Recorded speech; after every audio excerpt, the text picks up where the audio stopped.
สวัสดีครับเพื่อนทุกท่านนะครับในเพจวีแกนนะครับพอดีมีเพื่อนๆนะครับบอกว่ากรดอะมิโนในเนื้อสัตว์นะครับจะมีครบกว่าในพืชนะครับ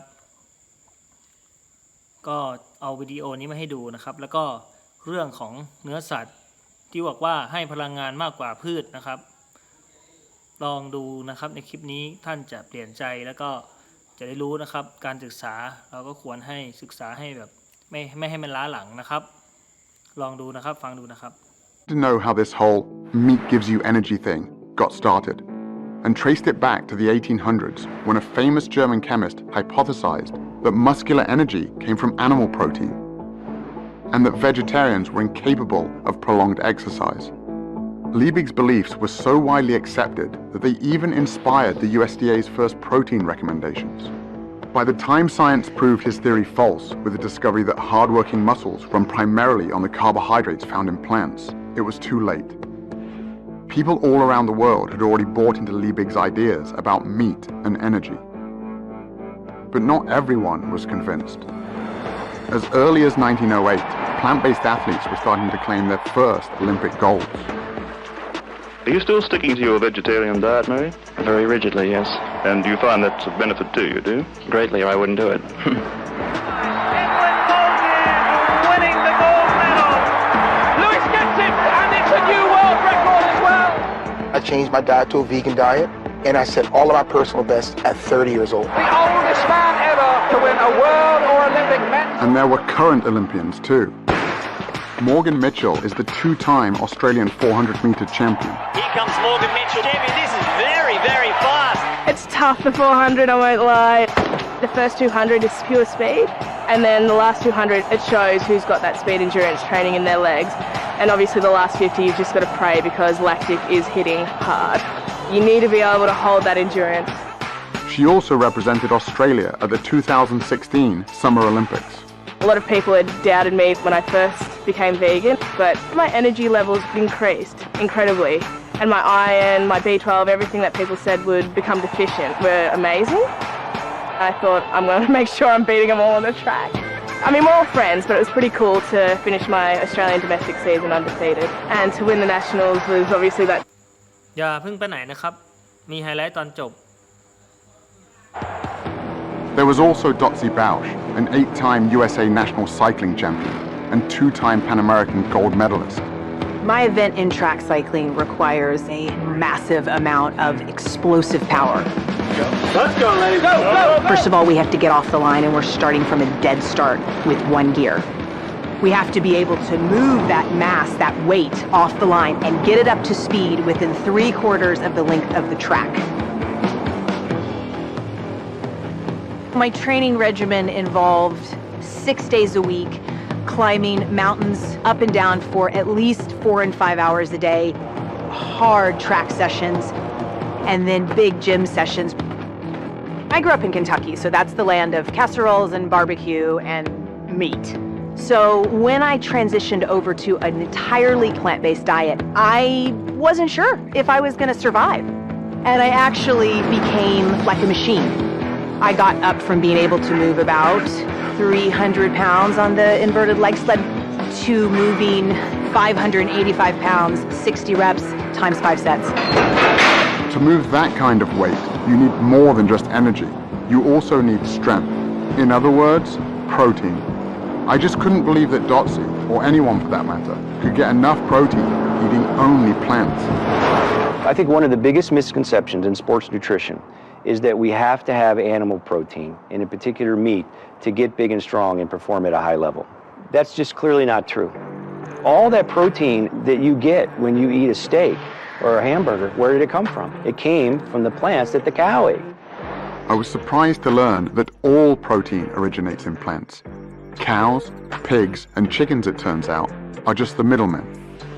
In fact, the largest study to compare the nutrient intake of meat eaters with plant eaters showed that the average plant eater not only gets enough protein, but 70% more than they need. Even meat eaters like me get roughly half of their protein from plants. But athletes need more protein than most people do. So I crunched the numbers from the study and realized that based on the amount of calories I was eating, I'd still be getting more than enough protein to build and maintain muscle. For example, 1 cup of cooked lentils or a peanut butter sandwich has about as much protein as 3 ounces of beef or 3 large eggs. But what about the quality of the protein? I'd always heard that plant-based protein was inferior. Proteins are strings of amino acids, and there are some amino acids our bodies can't make. Those are the essential amino acids. So we have to get them from food. And one of the arguments about animal-based proteins being superior is that plant-based proteins aren't complete, so you're not going to get all the amino acids, and that's a fallacy as well. Again, I was surprised to discover that every single plant contains all the essential amino acids in varying proportions. And when it comes to gaining strength and muscle mass, research comparing plant and animal protein has shown that as long as the proper amount of amino acids are consumed, the source is irrelevant. This all sounded great in theory, but all the athletes I'd met so far were pretty lean. If getting lots of protein without animal foods really wasn't an issue, where were all the big guys?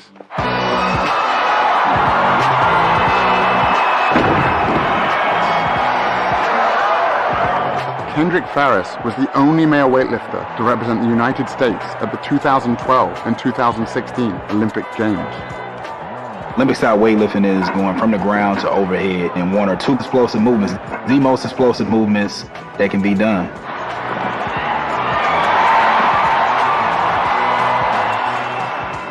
When I made the switch to a plant-based diet, people, they were like, นักยกน้ำหนักนะครับที่บอกว่ากินแต่หญ้าจะแข็งแรงได้ไงแล้วจะยกน้ำหนักได้เหรอนะครับนี่คือข้อพิสูจน์นะครับลองดูนะครับคนนี้นะ I won the Pan Am Games. I was like, man, like I think I should have done this a long while ago. Like, why didn't I research this before? And Kendrick wasn't alone. 5,000 miles away, I found another strength athlete named Patrick Baboumian.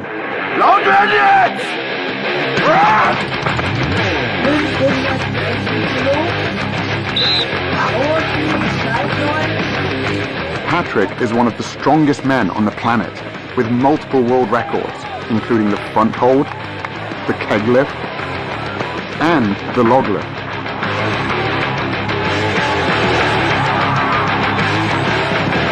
How could one of the world's strongest men be so powerful, eating only plants? No meat, no milk, no eggs. Most of the training I do at home because it's just more practical. Someone asked me, how could you get as strong as an ox without eating any meat? And my answer was, have you ever seen an ox eating meat? I stopped eating meat in 2005. Up to that time, I was 105 kilo. And now I'm 130 kilos. Also at the same time, I set like 4 world records. So when I stopped eating meat, I got stronger and bigger.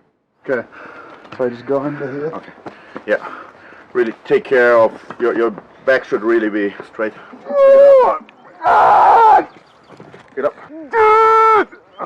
At 700 pounds, I could not move the yoke at all. It felt like it was bolted to the ground.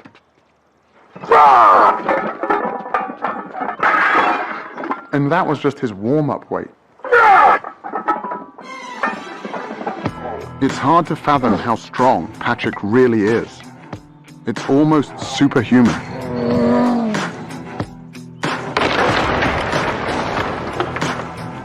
When I met Patrick, he was training to break the world record for the heaviest weight ever carried by a human being. To break that record, Patrick would have to carry 1,224 pounds. That's the weight of a horse, a distance of 33 feet. The thing with the yoke is, if you really go insane with the weight, when you do a step and all the weight is on one leg, it sometimes feels like your bones could just break. It's probably one of the most terrifying things that we do at strongman events.